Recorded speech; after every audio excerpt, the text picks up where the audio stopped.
You're listening to the Spotless Podcast, where cleanliness is always next to podliness. Now, here are your hosts, Hannah Brooks Olson and Andrew Walsh. So, Andrew, you sent me a picture the other day. I did? Yes. I believe on purpose. No, of a. I honestly don't remember. Of a Swiffer duster. Oh, the Swiffer duster. Yeah. Because you're a Swiffer duster girly. Yes, we've had long conversations / arguments in my home about what the right way to put the duster on is. And my particular brand of ADHD is I literally do not care. I just slide that bad dude on because it doesn't make a difference to me. And Keith is very particular about it. This will surprise no one. However, what I was surprised to learn from you is that this is your first Swiffer duster. Yeah, generally speaking, I don't use dusters. I will go around dusting things with maybe a cloth or, depending on the job, maybe paper towels, although I know that's not exactly earth-friendly. And, yeah, I just wipe things off. And I've never, had a feather duster or anything, but you've been talking about the Swiffer duster for a long time. Yeah. And one thing that the other thing is if, even the cleanest amongst us might find an errant cobweb in the corner of their ceiling in some room or something.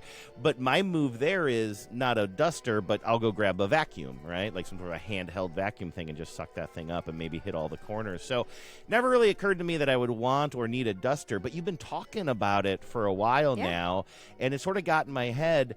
And, I've been dusting the fans. We have ceiling fans in several rooms upstairs.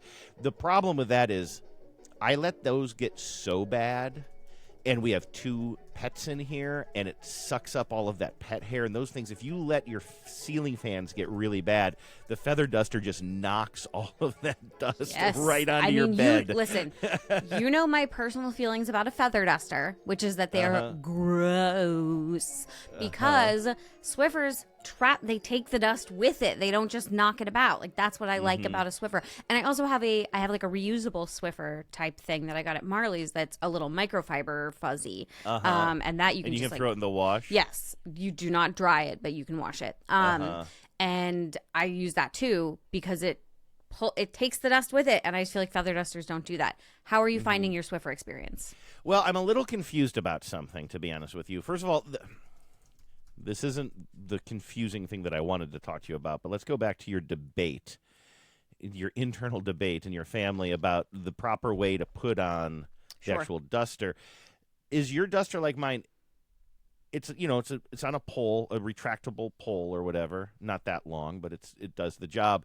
But then the top of it can either swivel left or swivel right. Yeah. Or maybe swivel is the wrong word, but sort of a joint can have it. Yes. You can make an L shape out of it, but it goes either way. Mm-hmm. So I don't even understand where the debate would be about which side is which, because it seems like there isn't a proper way one way or the other. I agree. So we talked about this 1 billion years ago. I believe when we had Keith on the show, we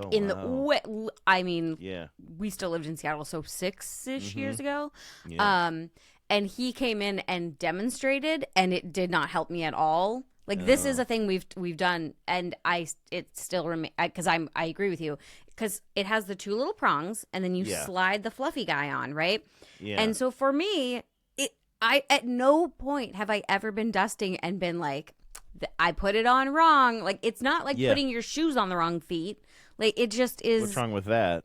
I mean, I know you like the look, but it's not always as effective. But so anyway, I don't have a preference. He does. He has a very clear about what side you put the fluffy thing on, because I don't know. Okay. I think it's because it's slightly forked, or it's it does have sort of an angle to it. It's not specifically flat, or there's something about the little prongs. But again, I don't know. I'm not sure. Yeah. I don't know. I couldn't tell you. I did. So the one I got came with one of the fluffers, already installed, I guess, and then 2 extras. Mm-hmm. And I read the instructions, as you're supposed to, before you do anything. And it says, to fluff it after use, shake it or something along those lines. But then it says, for further fluffing, pull the tabs off of it. Do you know what I'm talking about? Have you read the instructions on this? So No. let me explain the actual thing. And unless the technology, I don't know the last time you've bought a refill. I don't know if this is new or not. But the actual dusting mechanism that you put on the end of the wand is mostly made up of what I would call maybe like faux feathers. It's not actual feathers, but it's like feather dusty. Little like phalanges, yeah. But then there's little tabs that are more like these little blue, or like they're white little cloth tabs with little blue specks on it. And it says you're supposed to pull those off for extra fluffing, almost as if like to kind of recharge the thing. Did you realize this? No. Those things are removable. You're supposed to like kind of pull them off. And now I'm like looking to see. Wait, what? You are blowing my mind right now. And I'm sorry, I know exactly what recycle bin the packaging is in. I wish I had it. Let's see here. Pull tabs. Of course, me searching I was going to say pull tabs. I was like, that sounds fun. Yeah. But yeah, there are these little things that you can like kind of pull off of it. That's specifically on the duster. Let me on the duster itself. Yeah. Let me look at it. So can you at least look at a photo of these things? Yes. I see where you're okay. And I started pulling some of them off, but I was kind of unclear when. Is it to add a recharge halfway through its life? This is specifically though, you're using the round one that looks like Big Bird's arm. So that's it's like it's like there's fluff all around it and it's yellow. So my main Swiffer duster that I use is the flat one that has only fluffies kind of on one side.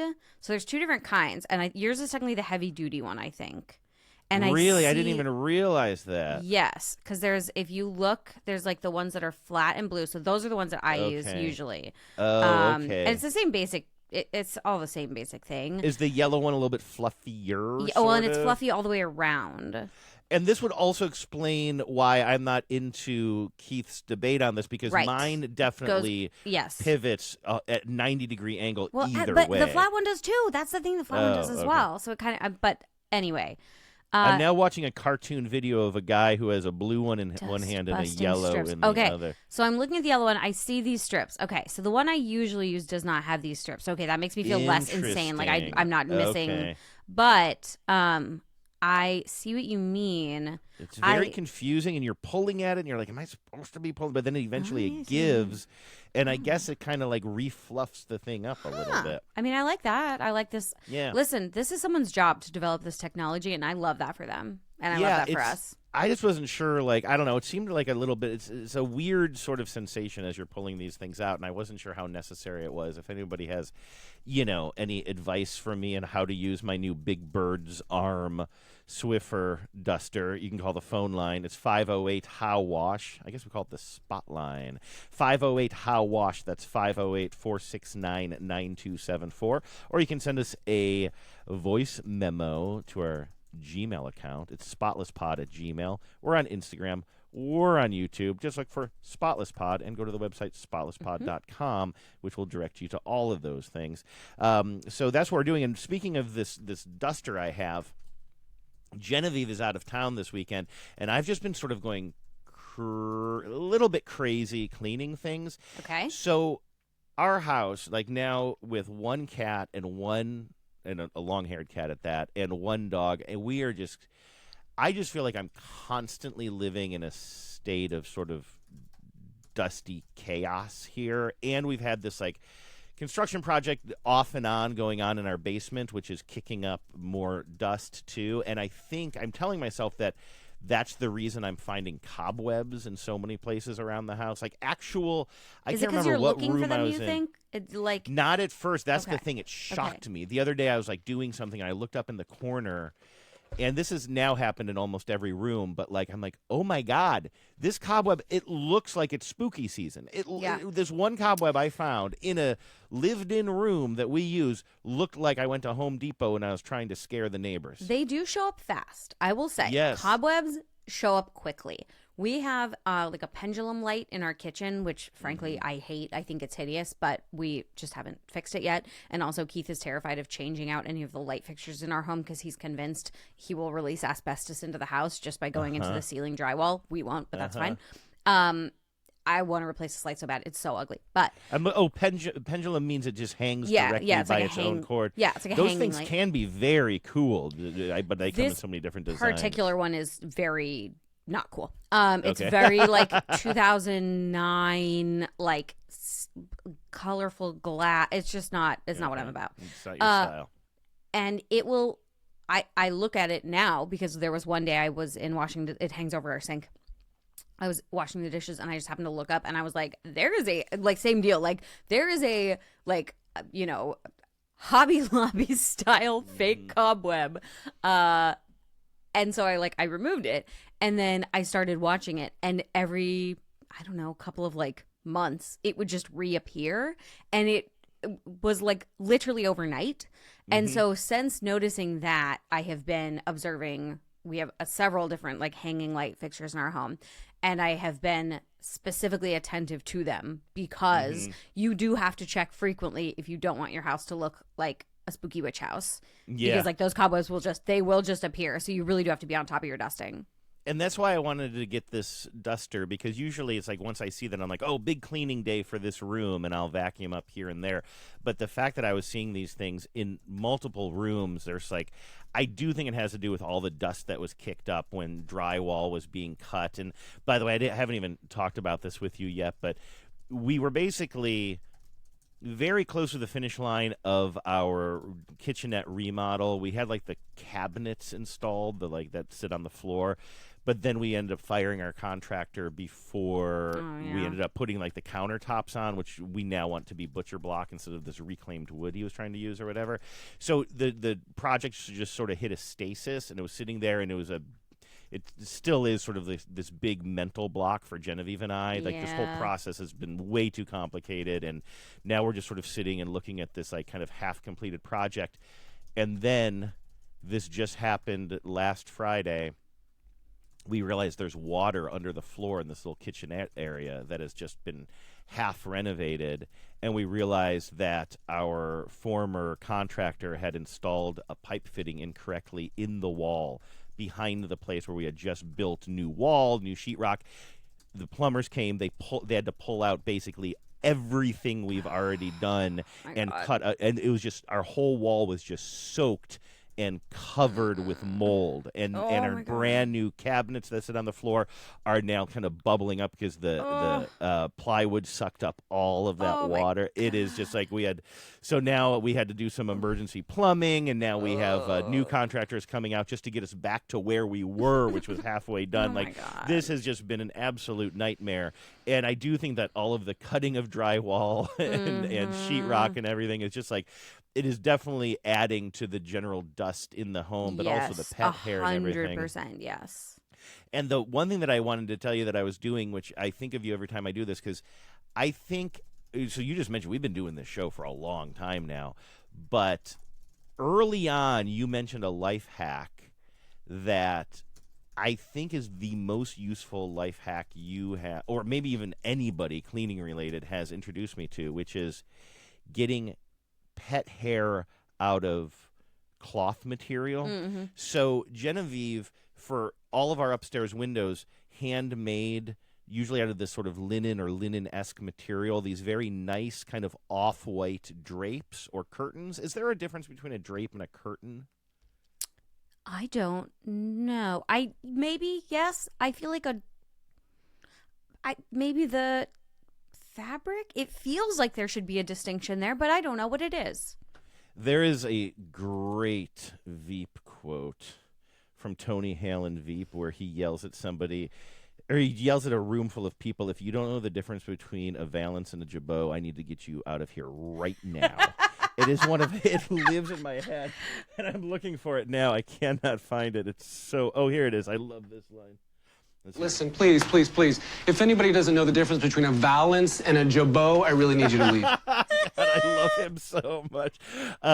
Anyway, we have these nice curtains that Genevieve made, and they really are nice. And again, kind of picture off-white material, and again, almost a little bit stiff like linen, sort of. Yeah. But we can't really wash them. We have to be very careful washing them because they'll shrink so easily. But they're in these areas where Bingo the cat, and before him, Professor Bananas the cat, would just rub up against them all the time. A couple of them are kind Sure. of behind the sideboard we have where I have all my plants and everything, and Bingo will get up there and look out the window. And we moved into this house like 4 years ago, and I have never really truly cleaned them. And the ones that are kind of behind our bed, where Bingo will jump up on like kind of the head of the bed. What do you call that? What do you call the thing at the head of the bed? I don't know. Headboard? What's that? The headboard? Yeah, the headboard. And so he'll kind of jump up there and then like look out the window. These white curtains were just getting almost black with cat fur, or sure. dark. I mean, just collecting year. Yep. And I never took the time to clean them. And boy, do you know what the hack is to get this off? What you told me to do? Is it throw in the dryer? Exactly. Yeah. No heat. So I take them off of their curtain rods. I throw them in the dryer one at a time. No heat, because Genevieve was very concerned. Any heat, even dry, could shrink these things more. But you just put it on cool tumble or whatever, and you do Throw that a for dryer 20 sheet minutes. in there to help, like oh, I didn't know that. the dryer sheet. I think helps maybe like I don't know, collect it in some way. I mean, I think dryer sheets are meant to reduce static, and so I do think that helps, but it doesn't really matter. I think the dryer in general does do a great job of like whisking. It just pulls it off, and it collects it all, and then afterwards, it's so satisfying. You open up your lint trap, and there's like a cat's worth of hair in there. Oh my God! It just yes. magically just extracts it, collects it. You pull them out, and they're not. I haven't cleaned them. No. I haven't introduced soap or water, but they're a million times better, and you just hang them back up. Yep. That is an amazing hack. Dog blankets. I do it all the time with my dog's bedding. Like the blanket I keep in the back of my car, I will like take it out, give it a shake, throw it in the dryer, and then it comes out looking great and like refreshed. You don't need heat. It's just something about like the tumbling motion and the way that the dryer works. It's a really good way to do it. It's fantastic. In fact, if I am like washing one of the pet blankets now, like it actually needs to be washed or whatever, I will tumble dry it first to extract that hair, then throw it in the washing machine, then dry it again. Because what's the point of putting something in the washing machine if it's covered in pet hair, right? Just to get it all soggy in the wash cycle. Right. So I'll tumble dry it, get that stuff off. But anyway, so I've just been up to that. That's what happens when Genevieve leaves for the weekend. And now that we have a dog, it's like I can't just like kind of just go piss off day drinking somewhere in the middle of in the afternoon. Well, you could if you brought her with you. That's what I do. Well, that is true. Although she gets a little anxious, especially walking down Aurora now. She's getting more anxious about the sounds of motorcycles and loud cars. Motorcycles which are is hard. a real problem. Motorcycles are very This is hard. what we live amongst. These are our dirtbag people. Yeah, motorcycles are hard. We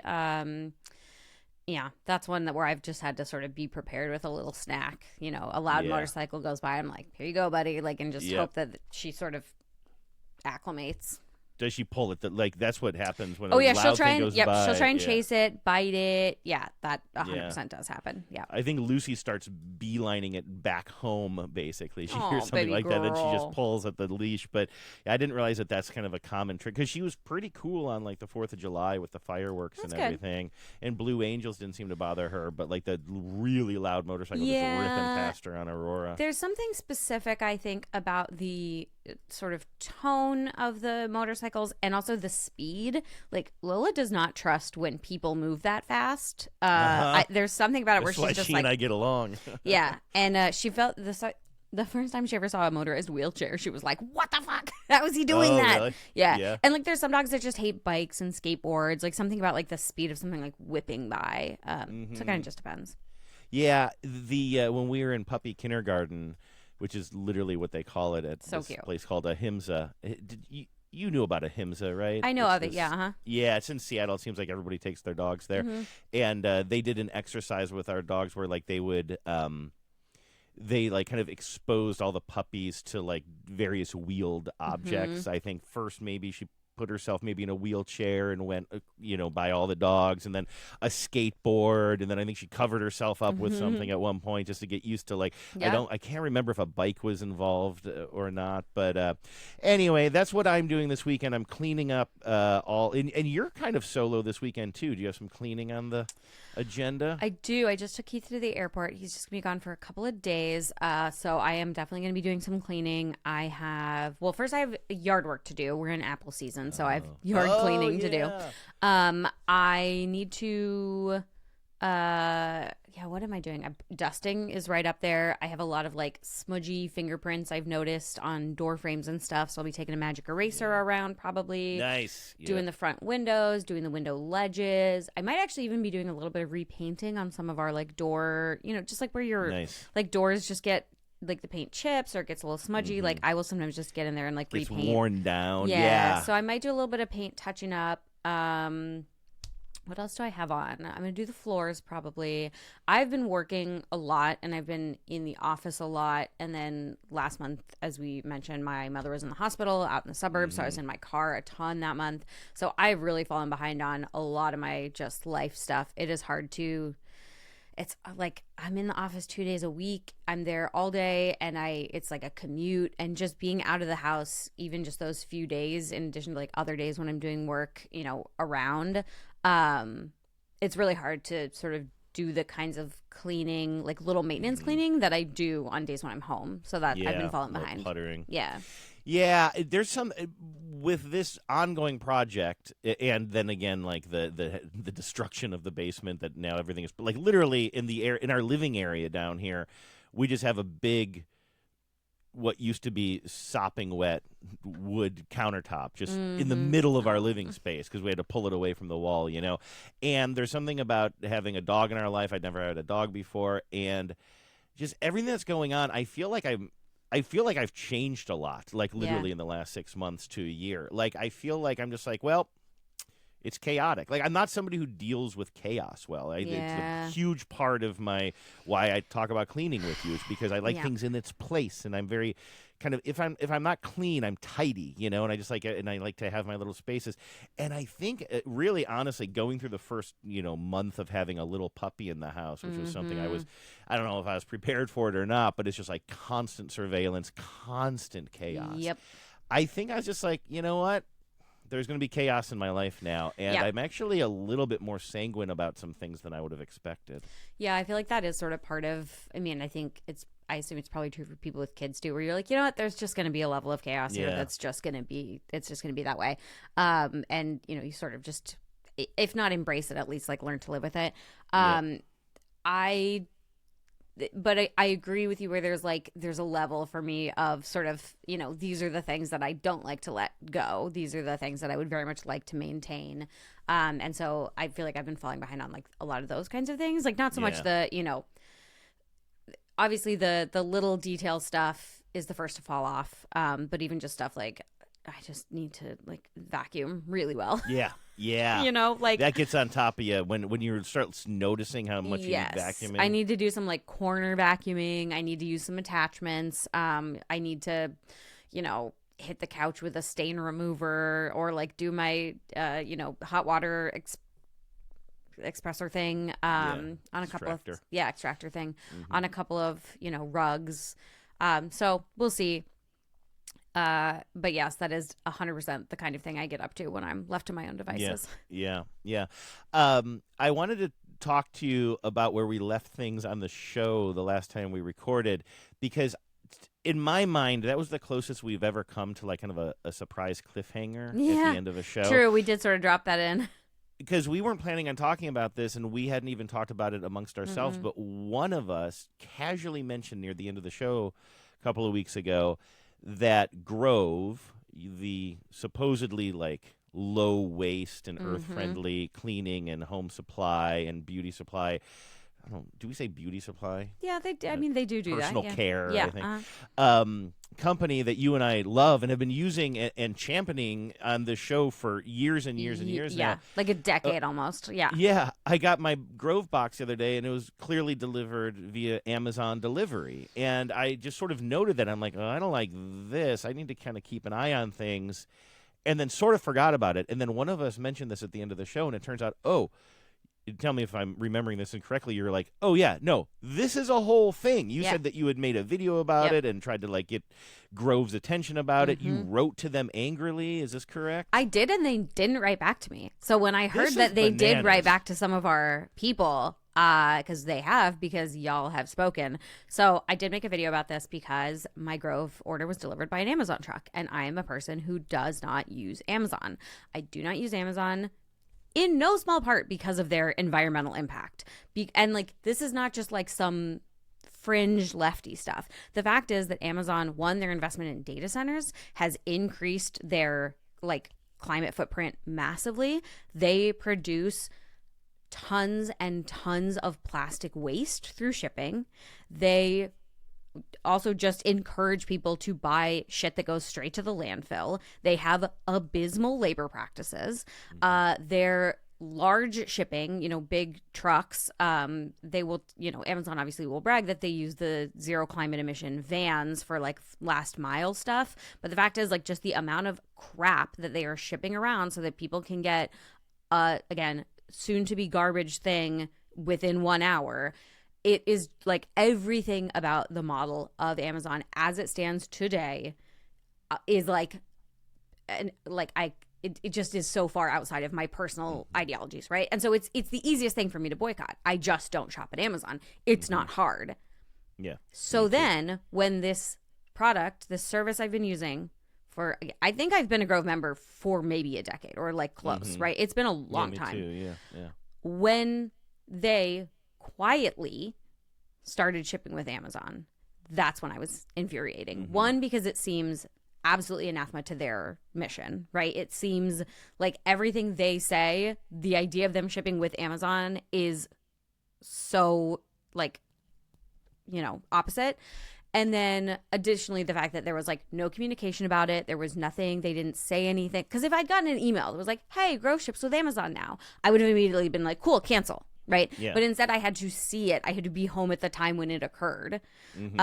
And that just felt really shitty at a time when already everything is getting shitified left, right, and center. Everything's getting smaller. Everything's getting more expensive. Everything is getting just lower quality. And so to have it's this harder happen, to shop for things too. That's another aspect of this is Amazon is also just driving all of the businesses that we would like to use out of business. Correct. Not just by offering things lower and speedier, but also by forcing their vendors to like engage in various contracts where they can, like it's so anti-competitive, and it's getting Amazon is making it harder and harder to not use Amazon. I mean, it's happening right in front of our eyes. Yes, 100%, right? And this is not only like, and there are things that are literally only on Amazon, and so you just like if you don't shop with them, you just go without, right?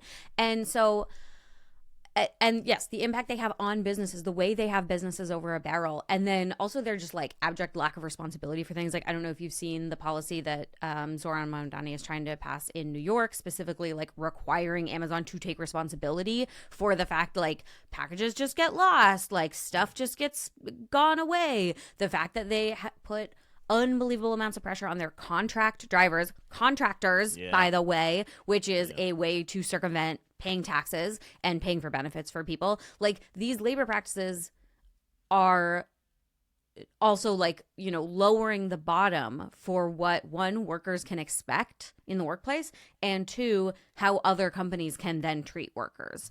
And so like everything about it, I just can't stand. And the connections to the White House, too. I mean, if we're just listing all of these things as well. Truly. Like making, promising to, make a however many millions of dollars or $1 billion, I guess not $1 billion, but for that Melania documentary that was before the election, like just like getting in bed with this administration, basically using the Amazon money to buy and destroy one of the nation's greatest journalistic outlets. And just like, let's talk about the Washington Post. Let's talk about the fact that we are undermining journalism and thus democracy by engaging with like that ability to just utilize wealth to obstruct information, to squash any kind of questioning. Like the Washington Post absolute landslide into fascist propaganda is unable to be ignored.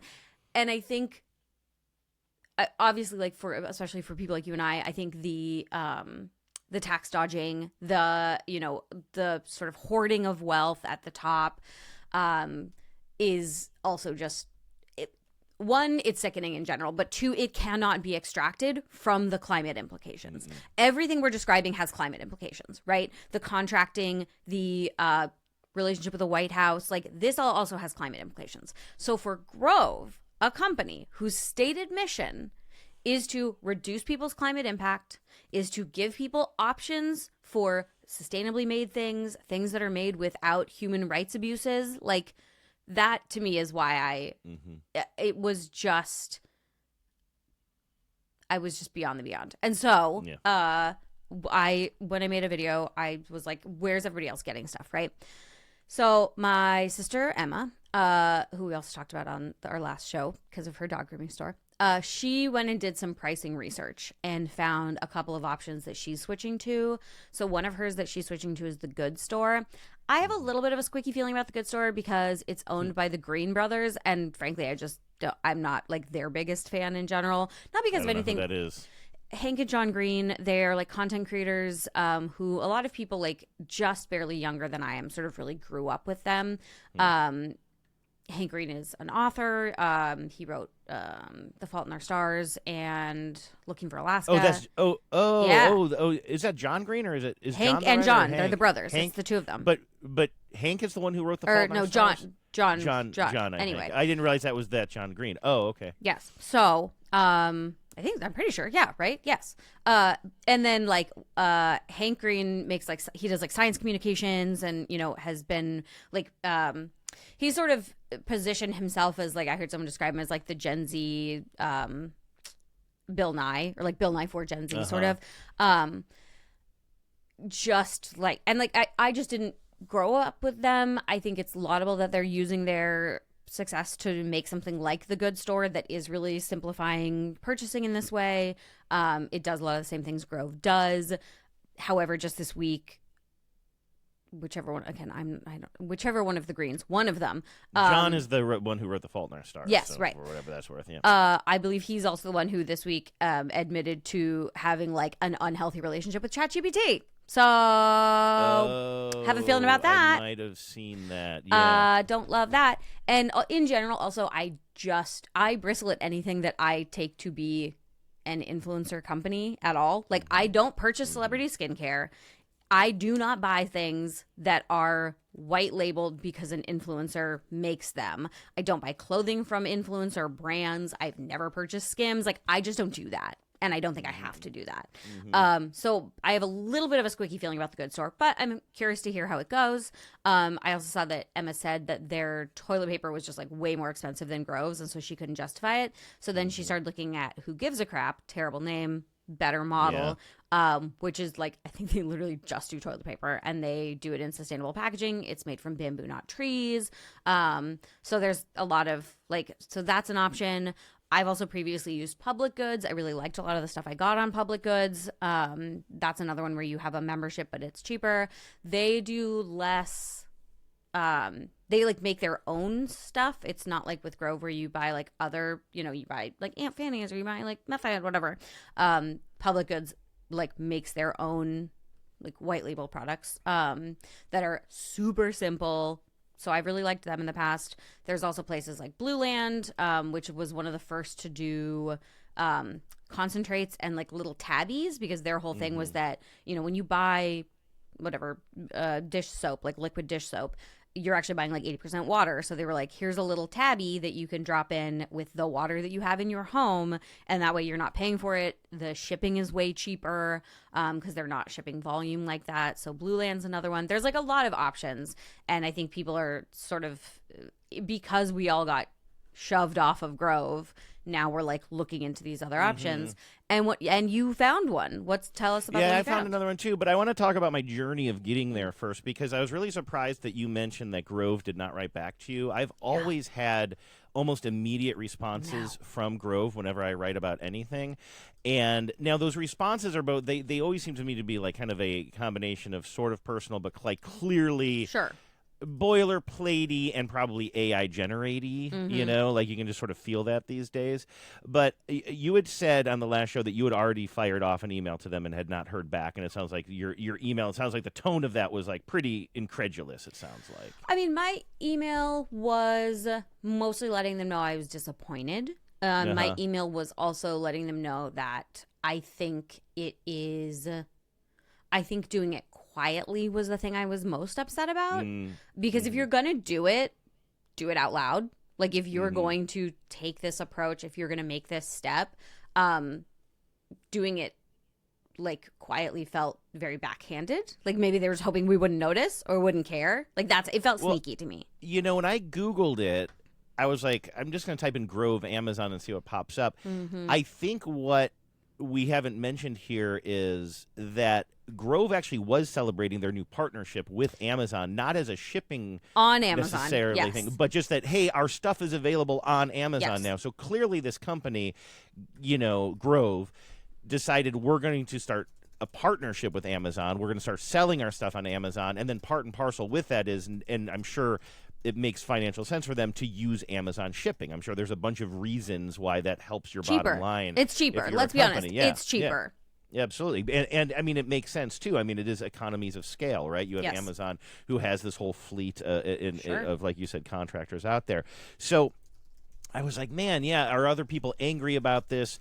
And I saw some chat on Reddit about people kind of saying like, oh, man, this is a real bummer. And so I'm like, you know what? After hearing what you said, my idea was like, well, I don't like this, but I'll keep an eye on it. But then hearing you all fired up last week, I'm like, you know what? I need to write to them and just let them know that, like, yeah, they're going to be losing people who, I mean, I hate to say it, but I don't know that the people who care about this stuff as much as you and I do, there are enough of us to actually have Grove change the course of their action. But you know, if they are losing any business, I want them to know why. So I wrote to them, and I wrote, and you know, I wrote very, you know, I didn't come in guns a-blazing. I wrote, hey there, I noticed that my last Grove order was delivered by Amazon shipping, which was very disappointing since I turned to Grove specifically because I don't want to support Amazon for obvious reasons. I'm sure you don't need me to list the ills of Amazon here. I love Grove, and I hate to do this, but I'm going to have to cancel my VIP membership and shop elsewhere once my subscription lapses. It breaks my heart, but I wanted to at least let you know why I am doing this in case other customers have reached out to you with the same concerns. If there's any chance that you plan on moving away from Amazon anytime soon, please do let me know, and I'll happily renew with you guys. Otherwise, I hope you will know that this is a huge, huge bummer to a lot of folks who have not just used Grove, but championed it to over the years to anyone who would listen. And then I great email, by the way. Thank you. I got a note back from somebody called ABBA, ABBA, like the band. I'm assuming I'm pronouncing their name right, and wrote, and this really surprised me. Here was, again, you're going to kind of hear the kind of boilerplate kind of AI help with this thing. But I don't think I'm chatting with a bot here. You know, I think this is a person who is, you know, fielding these things. I think that Grove is pretty good about having real people write back to you, but they're also obviously using the tools, you know, to the modern tools to get back quickly. And again, I do want to say, I have worked in customer service. I currently work in a position where customer service is part of it. I have had people lay into me for things that were beyond my control. I never want this to be an attack on the person who's responding to the emails, right? Like, I don't want that. However, I want them to know that I have an issue with the organizational choice. I just want to put that out there. And for anybody writing, like, we're not mad at the individual people. We're mad at the company. Exactly. But this is what really shocked me was they didn't seem to – this is why it feels a little bit like AI. They didn't address the actual – concerns here. Listen to this. The response was, thanks for reaching out about this, we hear you. Yeah, I don't think they do. Our goal is to get every order to you in the most carbon and cost-efficient way possible, which is why we're exploring and testing different delivery partners right now. We don't have every answer yet, but feedback like yours is shaping what comes next. While we're currently using various shipping carriers besides Amazon, once your order has been prepared for shipment, they're basically, this next paragraph is basically saying, I'm sorry you can't choose which shipping option. We're trying various things, and once you place your order, it's just going to go into one bucket or another. As if I was saying, I want to choose. as if I'd be okay with all of this if I could choose to check a box that says use USPS or UPS instead of Amazon. Right. That's not the point. No. And then they wrote, if you ever have trouble receiving your orders, please let us know. No. We'll be happy to help. And then they wrote that we're putting a $5 store credit to your account that never expires as an extra apology. But all of this was written as if I had an issue with my shipping order, not the ethical and moral dilemma here. Right. I was just like, my issue isn't how it got to me. It's the fact that you as a company would consider partnering with Amazon to begin with. Yeah, it's the fact that was at all a consideration, that there wasn't something that just said, I don't care how much it costs. And I would pay more shipping for it to go through USPS, which to me feels more aligned with the general ethos of doing things on behalf of people and the planet. So here's the deal. So I got that response. I was like, wow, that really totally ignored what I was getting at there. But whatever. I'm not going to, whatever. And the thing is, when I first wrote that, my plan was to continue to use them until my VIP membership ran out. Because, I paid, it's not an expensive membership. I think it's like $35 or something. No, but I'm not giving that $35 for free. Right, but then it's, whatever. So I'm like, well, okay, I'll use it, and I think I have maybe 4 or 5 more months on my thing. And I was like, I'll still use them, and then I'll let it run out, and then I'll make my decision later. But I got this response back, and I was like, you know what? Nah, they have my $35, but I'm not shopping with them anymore. Yeah. They totally didn't listen to what I had to say. But then I got an email from them that said, hey, we'd like to know how you would rank the customer service you just received earlier today from ABBA or whatever. And I was not rip shit about this or anything, and I'm not looking to get anybody in trouble, just like you said. Yes. And I can't find my response because of the way it's kind of a form response, but I'm like, well, if they're asking me how I felt about that, I'll tell them. And I wrote something really short, and I from kind of memory here, I wrote, I think, and I kind of recreated this before the show if you see me reading, but I wrote something like, honestly, the response that I received seemed AI generated and didn't actually address my concerns about using Amazon, but that's okay. I'm honestly not trying to cause trouble for you or for ABBA here. I was just writing to say that I'm parting ways with you anyway. And that's when it sort of crystallized to me yeah, they're not listening. And at first I was saying I might part ways, and now I'm like, I'm parting ways with you. I'm done. And then ABBA wrote back and wrote, thank you for being, almost immediately wrote back and said, thanks for being honest about your feedback on the last reply. I'm sorry that it felt canned and impersonal. When you have a thoughtful concern like that, you deserve a real human response. Oh, I feel like ABBA went rogue here. Yeah, and maybe used. I still feel like you can sort of tell when things are kind of AI helped or whatever. Yeah. But I do think that this was a person who saw my response and was like, oh, shit, I did not address that at all. I'm not going to read the whole thing here, but it says, I sincerely apologize that we don't have a feature to help you opt out of a specific carrier, which, again, you're missing the point there. Yep. But did go on to sort of say, I have personally shared your feedback, both your original message and your note, on our response with the appropriate team. It does sort of seem like me saying, hey, listen, you did not address my concerns here. They kind of addressed it the second time around. And I also wanted to share with you that after our brief conversation about this on the last episode, I got a note from listener Sarah on Bainbridge who said, thought you'd be interested in this, the mighty power of the Spotless podcast. And she included an email that she forwarded that she had written to Grove that says, I'm pissed you're using Amazon to ship your products, and many exclamation points. I bend over backwards to avoid those guys. I need to cancel my VIP membership, please, and my subscription. And Grove wrote back to her right away and said, okay, we're sending you your money back, or we're sorry about this, or whatever. So they are, if you just say, I want my money back and I'm canceling with you, they are getting those messages. And I thought that was, but you gotta let them know why you're doing this, I think. Yeah, I think that that's probably right. When I posted about it, we got at least 10 of our listeners who were like, cool, I'm canceling now. Oh, really? Okay, and good. we're tagging Grove. There's a lot, and it's like small companies have weighed in. I'm curious actually if Grove is getting any of this on their social, if anyone's commenting on it, because I haven't actually. I've been wondering about that too, because Grove has been popping up in my social a lot, like these TikTok videos or whatever. Yeah. Which in one of them, she takes a brand new jar of jelly out of her refrigerator and then empties it out and then uses the jar for something that is like, instead of like using plastic, like reuse these jars. I'm like, yeah, but you just dumped a whole bunch of jelly down. Like, I would have eaten that jelly, Grove. I know, that's weird. Okay, so on my little journey about this. That's what you get with user-generated content, though. You know that's like user-generated content shit. Yeah. Oh, I see that they then kind of repackaged. Yeah. Or co-opted. So here's the deal. So I am no longer going to use Grove. It's a huge bummer for me for all the reasons that you said, but also because I am kind of an idiot and I'm old and I just don't love shopping. I don't like going to a whole bunch. Like, there are a lot of people in my life who love shopping, the act of shopping. I like having things. I like having things delivered. I like going to the store and buying things. But like, I don't like, well, I'm going to go to this website, I'm going to compare prices or like research. Like, I just hate that. I just want a store that I can turn to and trust. And Grove was that for me. And it just sets me back so far. I'd been buying more. I started getting my shampoo from them. Just like I just started buying so much stuff from them. And whatever. I'll figure it out. Like, it just, the whole thing is just a little bit dispiriting. But I was also just very curious to see if there was any like kind of outrage online. And it doesn't seem like as much as I was hoping to see, but I did see in some sort of like green-leaning Reddit groups, people saying, okay, I'm out on Grove now, any other suggestions?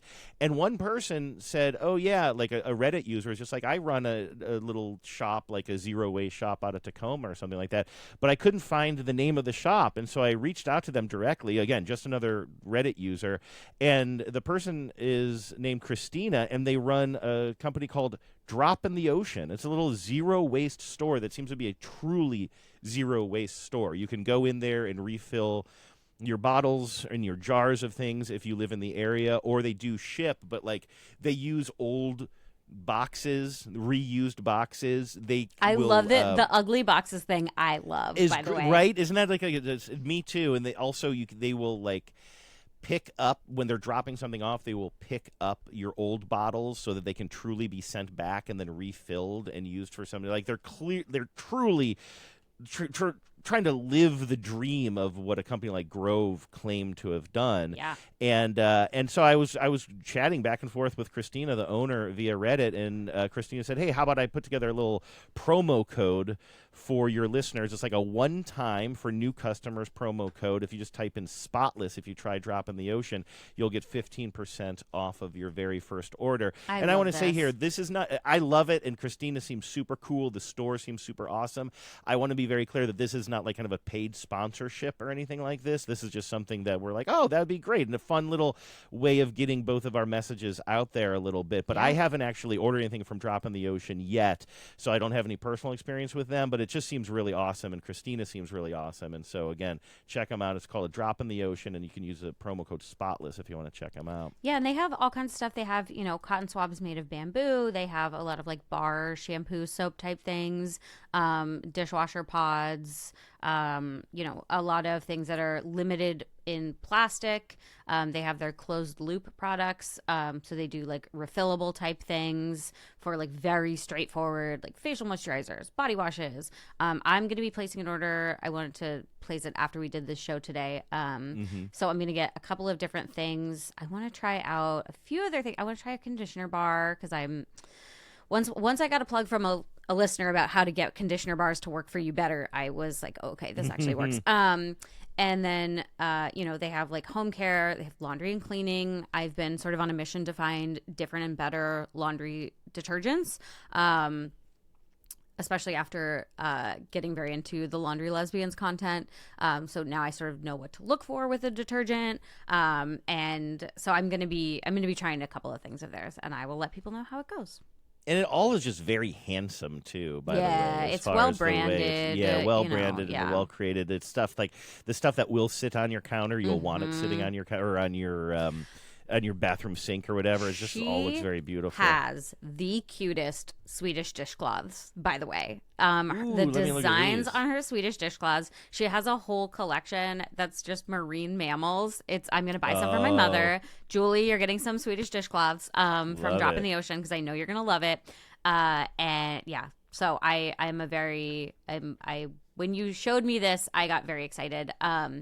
and from Tacoma, from right here in the Northwest. I was telling Christina, I'm like, I wouldn't be surprised if Hannah is already not just knows about a drop in the ocean, but has probably even said it on the show before. And I just forgot because my brain is bad. I didn't, and so I'm very excited to tell our listeners about them. I'll share it on social, which I know I've been really slacking on our social media channels because again, I have just not had time in my life to do anything at all.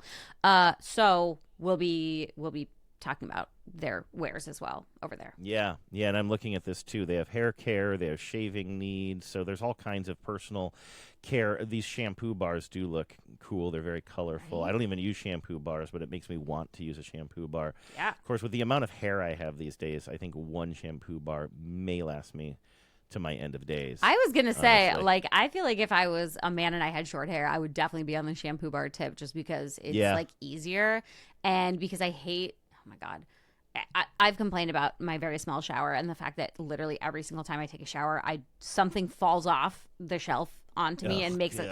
Every single time I'm in the shower, Keith can expect a clatter and then me being like, I'm okay every time because something goes careening to the floor in my shower at all times because it's just so small. But a bar, like I can work with a bar. Like I have a little suction cup like basket that is literally just the shape of a bar of soap, and so it sits on that, so it also doesn't get all yucky because it's like wire mesh, and so it doesn't get all yucky in the bottom, it doesn't get all wet, it just like hangs out, it's away from the water so it doesn't get washed away, and so like I have a lot of hair, and so sometimes the bar is a tricky proposition for me. So I wanted to mention that we got a couple of great voicemails here that are related to things we've been talking about on the show recently, like car cleaning and air compression to blow dust out of those cracks and crevices. But I'm on a little bit of a tight deadline, and they're so good I don't want to give them short shrift. So we will prioritize those for the next show that we do, and if anybody else wants to weigh in on those topics, you know how to get a hold of us. But you mentioned suction cups, and if maybe we can close out the show today with something that I wasn't planning on talking about, but is right in our wheelhouse that I've been thinking about a lot, which is me replacing one of those tiny little baskets that sticks to the inside of my kitchen sink using 3 suction cups. Yep. Basically, I keep a sponge in there, and then I have one of those sponge wands that you can buy in like the grocery store. So, you know, for the longest time, I've had one of those little wire things, kind of like you were just describing. It has a hole on one side, specifically so that wand can kind of stick through it, and then you can put like a Brillo pad or a sponge on the other side of it, and you know, the one that I've been using is probably at least 5 years old, if not older than that. And it just has never really stayed stuck to the inside of my sink here in my new house. And it's one of those little things that just drives you batty. Like, I cannot tell you how many thousands of times the suction cups had failed a little bit, and so I'm readjusting it, or I'm trying it on the other side of the sink, and I'm just futzing with it. I mean, so many times I'm not even thinking about it. It's just like an irritant that I'm just constantly reattaching or fixing or adjusting or whatever. And always there's a little voice in the back of my head thinking like, well, maybe a new one would be better, but I'm always like, no, a suction cup is a suction cup. Like, I'm sure it's the sink. I don't know. I don't know. No, obviously I'm wrong. Like, it was like, I can't explain it. It was like an irritant that was just always in the back of my mind and not in the front of my mind. And I'm in Home Goods the other day, my new favorite store, right? I'm going to Home Goods all the time now. Love it. And it's right between my grocery store and my pet supply store. So it's like a nice little everything you trio need. There. Exactly. And I'm buying some other Home Goods. Sure. And I see that they have, you know, that basically the same style little sponge holder basket with 3 suction cups. I'm like, well, it's $6. Like, I guess we can just see if it works better. Sure. And I bring it home, and of course it does. Yeah. Because suction cups are made of plastic, and plastic wears out. And when you get a little bit of air, whether it's a crack that you don't see or just the way the plastic kind of gets out of shape over time or whatever. I bought this thing for $6 that has improved my life so goddamn much that I'm so mad at myself for not doing this sooner. But sometimes, especially for a low impact product like this that is literally $6 at Home Goods, please, listeners, don't make my mistake. Just deal with these little irritants in your life. I cannot believe how much happier I am that I bought this damn thing. I know what you mean. So again, my shower is a fucking game of mousetrap of various things, suction cups to the wall, because I don't have any storage in there. And I know for a fact that the suction cups on my little shower hanger thing are wearing out. And so again, back to things you can apparently only purchase on Amazon. I've been looking for replacement suction cups because I don't want to replace the whole thing. The little wire basket thing is fine. Yeah. I don't want to have to like make more garbage than I need to. Yeah, but I that's know that, good. like you said, the plastic degrades over time. Like it just doesn't do what it needs to do. It doesn't hold the seal. Like that is a thing that occurs. Right.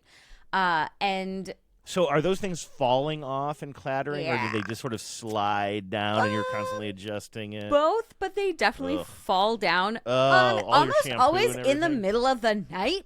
Oh, right. You've told me this. Almost always in the middle of the night is when it happens. And I know again, because Keith is out, I know it's going to happen while I'm here by myself. I'm like stealing myself for tonight. It'll be, 2:00 in the morning and I'm going to be like just awakened by a clatter. So my next step is I'm going to go to my local hardware store and see if I think they're going to have them. But the problem is I need to actually bring the ones I have to make sure they're the right size to reattach. And we've talked suction cups quite a bit on this show before. I remember my friend Kyler called in at one point and her tip was, I want to say, to use Vaseline. That was like her tip to like help it seal better. And that has limped these along for a little while. It seems like that shouldn't work. That seems like counterintuitive, but it actually did work pretty well. Yeah. And then of course, like, washing the surface really well, making sure there's not any other like oils and stuff has helped. But I've had the same experience where you're like, no, it's all suction cups are not made the same because there are like some are shittier than others. That's a thing, and some are newer than others. They just. I think I was they looking wear for out. the word Yeah. warp. They warp. They warp or Uh-huh. they wear out, and it's like I can't tell you how many times I would take it off and I would take the sponge, like you just said, you're cleaning behind it because you're like it must be too much oil on the sink or whatever. It's like no. I just needed new suction cups or a new little device, and it's just like it hasn't moved an inch since I put it up there a few weeks ago, and it's just like such a relief. And again, it's like one of those little irritants in life that you're not even thinking about how much happier it's going to make you if you just nip it in the bud, and it's such a like easily achievable thing. I think this goes back to a couple of things we've talked about, and sort of one of our like broad like theories of change of this show, which is that a lot of times if something is a constant issue, it's because there's a root problem to get to, right? Like we say this about little messes in your house. If your kitchen table is always heaped with stuff, it means there's not places for that stuff to go. Yeah. So you need a mail organizer, you need a place to put things that you need to know where they are, but maybe not right now. You maybe need a filing system. You maybe need, a box on a shelf where you put papers so that they're like kind of safe, like whatever it is. And I feel like this is the same where like if you're constantly having that issue, like just dealing with it is like the root cause of it can really just clear your mind.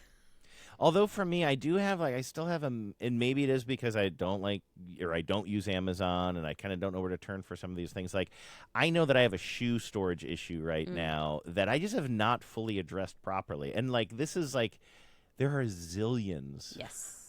There are zillions of different shoe organizing. This comes back to systems you out there. hating shopping. So let me ask you this.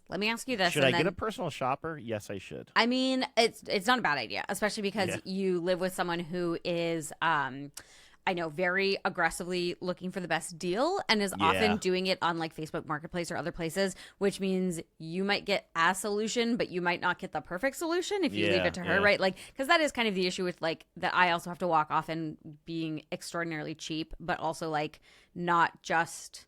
Like, I grew up in a household where all of the furniture came from somebody else or the curb. Like, we did not buy new furniture. And as a result, we had a lot of, like, half measures that didn't really do what we needed them to do, right? You would have an end table that was just too goddamn small and it was never going to be able to have everything you had. Or you had, a chair that, like, was not comfortable, looked ugly, and also took up too much room.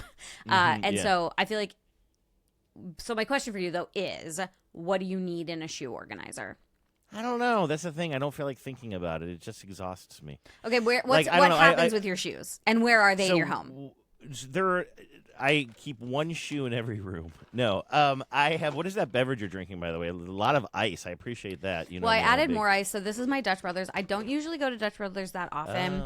I don't obviously like getting a plastic cup, but I took Keith to the airport earlier today, and I had a coupon for a free drink at Dutch Brothers. So I was like, okay, I'm going to do this today. I'm going to get myself a little treat. So it's got some like strawberry fruit at the bottom. It's and then when I came home, I added more ice and more water to it. So yeah.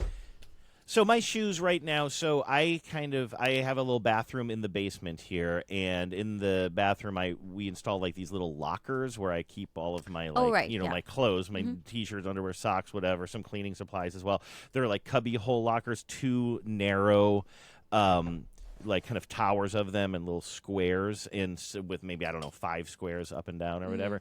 And so what I do with my shoes is, for the shoes that I'm wearing a lot that are in the main rotation, and maybe 3 or 4 pairs are in the actual bathroom, I'll tuck like 1 pair of my shoes tucks directly under one of these locker towers. So I have like 2 pairs under the lockers, and then maybe 1 on each side of it or something like that. And those are the main shoes, but I actually have more shoes than you'd think. So then I also have a little closet around the corner here in the basement where all of my shirts and pants hang. And then I was just keeping all of my shoes kind of like at the bottom of that, just sort of stacked up all the other shoes, like the dirtier shoes on the bottom, like the dress shoes that I have either never worn or rarely wear, kind of on top to keep them nicer. But they're just sort of stacked, and then you know what happens with that. You go to pull the shoes out from underneath, and then very quickly they're just all over the place. Yep. And then I was cleaning out the garage or something a while back, and there was like a new-ish, like one of those Rubbermaid containers that's actually a drawer. So like, I don't know, picture it like maybe 1.5 feet, 2 feet tall, maybe 3 feet wide or something, and then you just pull a drawer out the front and you can store stuff in it, just like a storables kind of thing. Sure. So I just like put that in the bottom of my closet and put the shoes that I don't wear that often in there, just sort of stacked them up. But it's not like a real solution. And then I have another pair that sits on top because they don't all fit in there. Yeah. It's just kinda like, it's not like, I don't leave my shoes all over the house like some people I live with. And I'm not talking about the pets. Like they're all basically where they need to be, but it's not proper. You know what I mean? And they're stacked and they're just kind of a little bit chaotic. So you don't need a ton of space. You probably just need like maybe a 2-tier, shelf of some sort. Or wait, I'm gonna send you a few things, and then we're gonna get out of here because I know you have stuff to do. I have stuff to do. Yeah, but I gotta go feed somebody else's cat today. Okay, let's see here. Okay. Okay, so you have like a shoe rack option that's like a 2-tiered. You can get them made of like wood or bamboo or plastic or whatever. That you can sort of kind of stick wherever, and they just get your shoes up and off the ground, and you can kind of stack them or do whatever. So I've sent you one of those. Or your other option is the little like drawers, I guess, but they're the things. There's a thing that IKEA sells that sits up against the wall. It's really narrow because you put your shoes in top down like this. Oh. And then you shut it. So I'm going to send you one. Oh, yeah, I've seen those. Yeah. So that's what I have in I have one of those in my closet that we used to have in our doorway at our old apartment. And then we moved and we put in like a much bigger shoe rack that has a key thing on top. But this is the one. And I mean, it's just amazing. Yeah, like these little. I'm probably looking more at these like little shelves where it's like one pair of shoes fits in each cubby hole, and they're you can click them together for as many as you need, and it's kind of like for $40 I could just totally change this anxiety in my life. You can also get the kind that goes on the back of a door, not the like old shitty clear plastic ones. You can get like wire ones that you can bolt to the back of a door where you can like hang the shoes kind of, which isn't like the cutest look. Probably not my thing.